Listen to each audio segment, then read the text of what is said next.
today. Talks are expected to focus on solving the migrant crisis at the southern border. The news comes as officials in Tijuana shut down an overcrowded shelter over unsanitary conditions. All right, let's bring in Carla Provost. She's at the U.S. Border Patrol on a daily basis. She's the chief there. Are you optimistic that this talks with Mexico will help your job get easier? Well, it's certainly something that we want to go well. As always, we work closely with the government of Mexico, and we want to ensure that we do that moving forward, especially in dealing with this caravan crisis. But especially when you see the weak way in which they handled their southern border, it set up the problems we're having at our southern border. Are they ever going to get serious about controlling their southern border? We work with them closely when it comes to both their northern border and the southern border. They have been working diligently throughout when it comes to this caravan and trying to deal with the situation, I think, as best they can in Mexico. Really? Okay. Carla, you're down there. You know exactly what's going on. If you had a message for the president, what needs to be done? If you could fix this, what would you send? What message would you send to him or to Congress? Well, definitely we need more wall, we need more manpower. We need Congress to fix the loopholes in the laws. Until those loopholes are fixed, this situation is not... Well, in particular with the family units and the ability to come to this country and be released into the United States while awaiting a court date that is long down the road.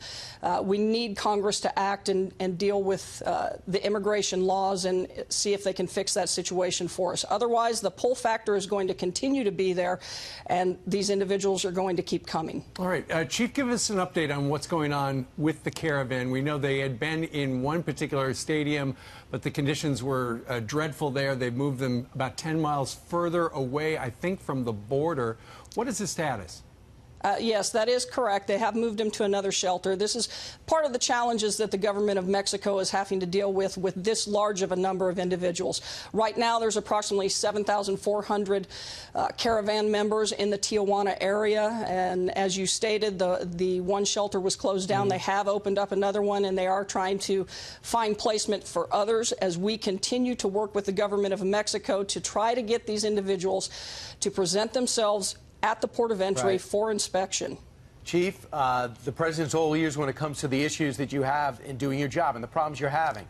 So therefore, would you support, and do your cohorts, support the president making a stand to get the $5 billion to continue the quest to get a legitimate barrier on the southern border? Would you be for that? Definitely. We need that barrier. I think last weekend's example in San Diego with the old barrier not holding up, that's a prime example of why we need this barrier, and the president has been supporting us from day one with that requirement. Okay. Well, she is the chief of the U.S. Border Patrol, Carla Provost. Thank you very much for joining us live. Thanks for having me. Migrant caravan from Honduras was headed for this country but was stopped short in Mexico. It is now occupying the border city of Tijuana. Local residents in Tijuana are getting increasingly fed up about its presence. Genaro Lopez is a municipal delegate for downtown Tijuana. He recently said that the caravan leaders tricked people into traveling north with false promises. He also said that caravan members would be better off returning to their home countries. Delegate Lopez joins us tonight. Mr. Lopez, thank you very much for coming on. Hi, good evening from Tijuana. Thanks. Thank you. I'm looking at a picture of you with some kind of encampment behind you. Will you tell our viewers what we're looking at? Yes, we're outside of a sports facility we call Unidad Benito Juarez, and this was like an emergency shelter for them. When they first got here, there were like 360 migrants coming here, and they walked all the way to the border, where the border meets the surf, because they were going to try and cross through the sea, through the beach, or jump the fence. And when we stopped them there, we had to bring them over here because the neighbors from that part of town, it's called Playas de Tijuana, it's like Tijuana by the sea, they were getting mad, and they even started throwing stones at each other. So we had them over here, like 360, but things got out of hand because it kept growing and growing. This is a federal issue. This is not a municipal issue, but we were carrying the load, the financial load of keeping these people with medicine, food, shelter, blankets, and whatever, and it was costing us very much. Well, I noticed if I could help from the. But I'm sorry to interrupt, but behind you, it seems that somebody's cleaning up garbage. Is there a lot of trash there? there's a lot of trash because what I was trying to tell you, the 360 grew to 6,200. And that's when it got out of hand.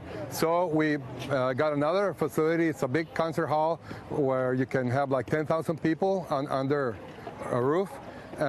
We send them over here, but it has to be voluntary because the people from Human Rights, they have their delegates here too, and they wanted to treat them too kindly. So the ones who didn't want to go are staying here. So there's like 1,500 people here. There's 2,200 people there, and there's like 2,000 people that we aren't accounted for. Unaccounted for, what do you think? So those, basically you have illegal aliens from Honduras in Tijuana. How do you feel about that? Yeah.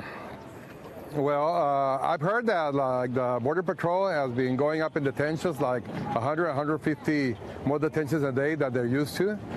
There was an accident in Freeway 8 that connects San Diego to Calexico. I think there were 3 Hondurans dead on that accident. There were like 8 people in a pickup truck bed. And so some of them have made it across. Not a lot, but some of them. But most of them, some are staying here. The ones that are outside here on the street, they said because they already started their paperwork for getting work permits here in Mexico. They want to stay in Mexico. They know that somebody popped the bubble of their American dream, and they're staying here. Like 200 have been repatriated home voluntarily, and we have deported more than 200. There's been like 236 detained by police, and we've sent those to the immigration system. So you're dealing with several thousand unwanted immigrants in Tijuana. The United States right now has about 22 million illegal aliens living within our borders. Can you understand, now that you're seeing this firsthand, the frustration of some Americans about that? Yeah. People here, the people from Tijuana are frustrated. If these people came here legally, if they went to our border and they started, work visa, student visa, or tourist visa, there would be no problem. A lot of them do that, and they try to work up to the border, and they try to do their paperwork also with CBP and your authorities to go legally into the United States. A lot of them have families there. A lot of them have families in Canada. I've talked with people from the Canadian Embassy. They have a program that unites family of Mexicans or Hondurans who are working there. And they have visas for that. But these guys didn't cross legally into Mexico. They tore down our border. No, they didn't. And jumped, and they started this caravan. And right now in the States, there's like 8,200. It's not a big number probably compared to what happens in the United States, but if they're in the street like this, it's not. A big but problem. It's a big I'm health sympathetic. Problem. So finally, how are you going to respond when this happens again? Because this will not likely be the last caravan that comes through Tijuana. Yes, we have a change of president, and this president has a very different mindset from the last president. This president says, welcome, we're going to give you jobs, we're going to create opportunities for you and things like that, and we're worried. In Tijuana, we're worried because they're saying that, but they're not helping us. We aren't getting any federal help right now, and we're waiting for that to happen in the next days. The other shelter, this was in charge of the town of Tijuana. The other shelter we're going to turn over to the federal authorities, and they have to take care of it. Well, we feel for you, Mr. Lopez, and I hope you'll come back on and tell us how it's going. Thank you very much. We hope this gets better before it gets worse. Luis Miranda is a former DNC communications director, and he joins us tonight. Luis, thanks a lot for coming on. Hey, thanks, Tucker. I appreciate the opportunity to have an honest conversation on this, particularly as we're also remembering President George H.W. Bush, who taught us that we can disagree on some of these issues, but do it respectfully. So I really appreciate the chance to do this. Well, I do too. Yeah, I went to the Capitol yesterday just after leaving the studio here to see him. Took my kids, and that was one of the things we talked about, is that there's going to be different perspectives on these issues, but we can talk about them respectfully. Right. And I think what you've laid out here brings up some very legitimate issues. The question is, that's what I like about what's happening in Tijuana, and I feel deeply for the people of Tijuana because I think they're going through what a lot of Americans have gone through. But because it is Tijuana and it is Mexico, we can't dismiss them as anti-Hispanic. And so we have to look more clearly at what their concerns are. And so my question to you is a very simple one. Looking at the concerns that we just played on tape, and those are real, does it make you a little more empathetic toward our fellow Americans who have similar feelings?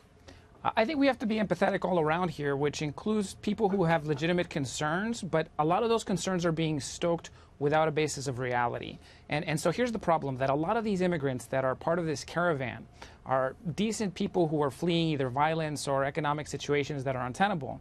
But they're victims all around because they're being victimized by human traffickers and smugglers that want to take advantage of them.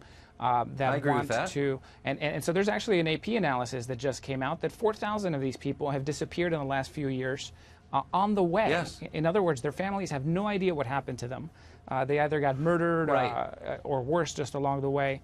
And so there's a legitimate humanitarian crisis of people who were being taken advantage of and victimized on that end. I totally agree, but I just want to shine the light on the victims who don't really get representation of any kind in the press, and those are the citizens who are having to absorb large populations of, and I agree with you, largely decent people. I think most migrants want what I want, which is a better life for their families. I get it. That's exactly right. I don't think most of them are criminals. No, I've always thought that.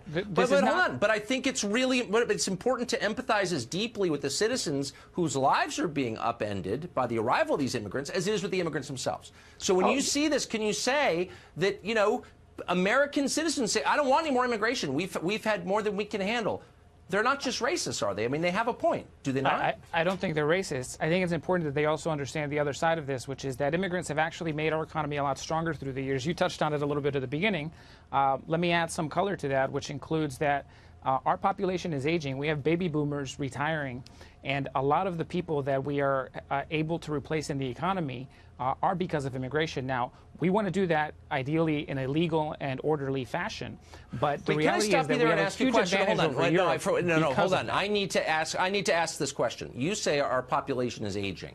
We're not reproducing ourselves. Why do you think that is? Nobody seems to pause and ask, why can't young Americans afford to get married and have children, afford to buy homes and cars? And their solution, the elite solution, is we'll just bring in new people. But what about the Americans, the young people? I'm a 30-year-old American. I can't afford to have kids. Does anybody care about that person? I mean, maybe there's a real problem here that we should... Well, really? Because I never hear that person addressed ever. No one ever says that. It's like, oh, we need immigration. It's an industrialized country issue more than it has to do with... But I'm an American. But hold on. I'm an American, okay? So my concern is for my fellow Americans, and they can't afford to have children, but rather than fix their problems or even think about them, we're like, we'll just import new children. Does that seem like a sort of ass-backward way to approach this? We should be able to do both. Look, over the last 10 years, American companies and stocks have outperformed the rest of the world by a lot. American companies and the economy have been so strong over the last 10 years compared to anything else in the world. And part of the reason for that is because we have an economy that is constantly renewing itself. And so we absolutely should be able to have an economy where people who want to have children can do so. But it doesn't mean that we don't have the space to absorb it. No, but hold on. But that's not what you're saying. Hold on. You just said we need to bring in people because Americans aren't reproducing in sufficient numbers. And my question is, why aren't our leaders thinking about how our people can afford to have children? They don't even consider that a subject worth studying, much less trying to fix. It's just like, oh, well, they're not having enough kids.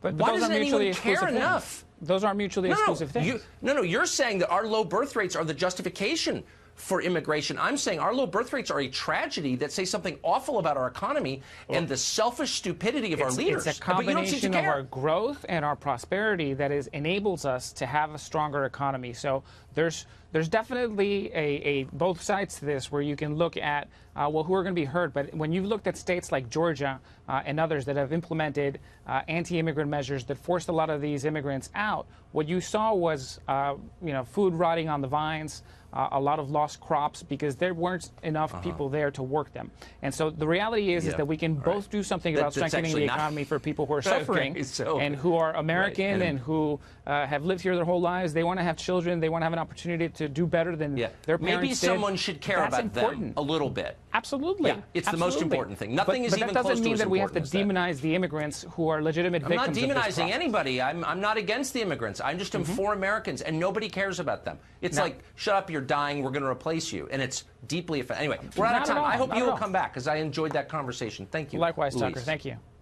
Thank you. God bless you. And God bless America.